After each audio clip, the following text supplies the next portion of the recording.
2022 में आई एक स्टडी से पता चला कि 1973 से 2018 के बीच स्पर्म काउंट की संख्या हर साल 1.2% गिरकर 104 मिलियन पर ml से 49 मिलियन पर ml तक आ गई और वर्ष 2000 के बाद से ये गिरावट 2.6% से भी ज्यादा हो गई।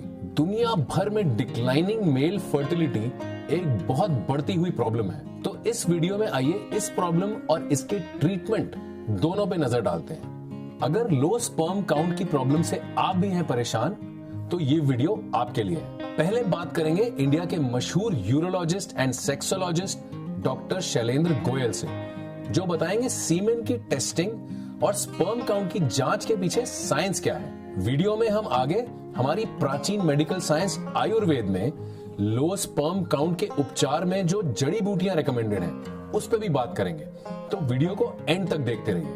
पहले आइए बात करें डॉक्टर शैलेंद्र गोयल से। नमस्कार, मैं डॉक्टर शैलेंद्र गोयल, मूत्र रोग विशेषज्ञ, यूरोलॉजिस्ट, एंड्रोलॉजिस्ट जो कि सेक्स रोग विशेषज्ञ हूँ और मेल इनफर्टिलिटी पार्ट को देखता हूँ, और किडनी ट्रांसप्लांट और रोबोटिक सर्जन हूँ। तो वीर्य की जांच में एक जो पैरामीटर होता है जिसमें हम देखते हैं कि शुक्राणुओं की संख्या, कि शुक्राणु कितने हैं, जो कि रिपोर्ट होता है मिलियंस में। जो आज के जो 2010 के जो मैं मानक बताऊंगा तो उसमें 15 मिलियन यानी कि 1.5 करोड़ स्पर्म्स 1 ml में होते हैं सीमन में, तो वो नॉर्मल माना जाता है। शुक्राणुओं की संख्या 15 मिलियन से कम है तो उसको हम कहते हैं ओलिगोस्पर्मिया, वर्ड एक मेडिकल टर्म यूज़ होता है कि मतलब शुक्राणुओं की संख्या में कमी है।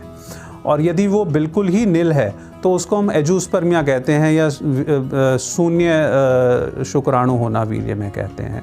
दोनों एक अलग अलग बीमारियां हैं और उनका उपचार भी उसी हिसाब से होता है, जिसके बारे में मैं बाद में बताऊंगा। और दूसरी एक चीज़ देखी जाती है गतिशीलता या मोटिलिटी, स्पर्म्स कितनी गति से चलते हैं, क्योंकि स्पर्म का काम है कि जब आपने संभोग किया और वीर्य योनि में गया तो वो योनि से अंदर गर्भाशय में अंडे से मिलने के लिए उसको चल के जाना पड़ेगा, तो उसकी गतिशीलता कितनी है। यदि वो गतिशील नहीं होगा, मोटाइल नहीं होगा, तो वो बच्चा पैदा करने में या फर्टिलाइजेशन में कहीं ना कहीं उसमें दिक्कत आएगी।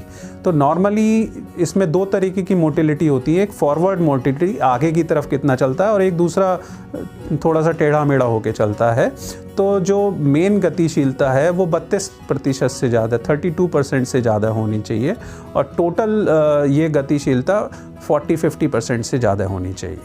और तीसरा फैक्टर होता है कि संरचना, शक्ल में देखने में शुक्राणु कैसे लगते हैं, जिसको हम मॉर्फोलॉजी कहते हैं। तो नॉर्मली ये 4-5% से ज़्यादा हमारे नॉर्मल होने चाहिए। पुराने पैरामीटर में 90% से ज़्यादा नॉर्मल मानते थे, लेकिन आज के पैरामीटर्स जो कहलाते हैं वो इवन 5% से ऊपर भी यदि शक्ल में ठीक है तो बच्चा होने की संभावना 90% से ज़्यादा रहती है। तो आपने सुना स्पर्म काउंट की जो टेस्टिंग और डायग्नोसिस है उसके पीछे की क्या साइंस है। अगर आपको लो स्पर्म काउंट की शिकायत है तो आयुर्वेद में ये जड़ी बूटियां रिकमेंडेड हैं: गोखरू, अश्वगंधा, सफेद मूसली और कपिकचू। इन हर्ब्स का 1:10 रेशो में प्योर एक्सट्रैक्ट्स लेकर माय उपचार ने बनाया है ऊर्जस टी बूस्ट कैप्सूल।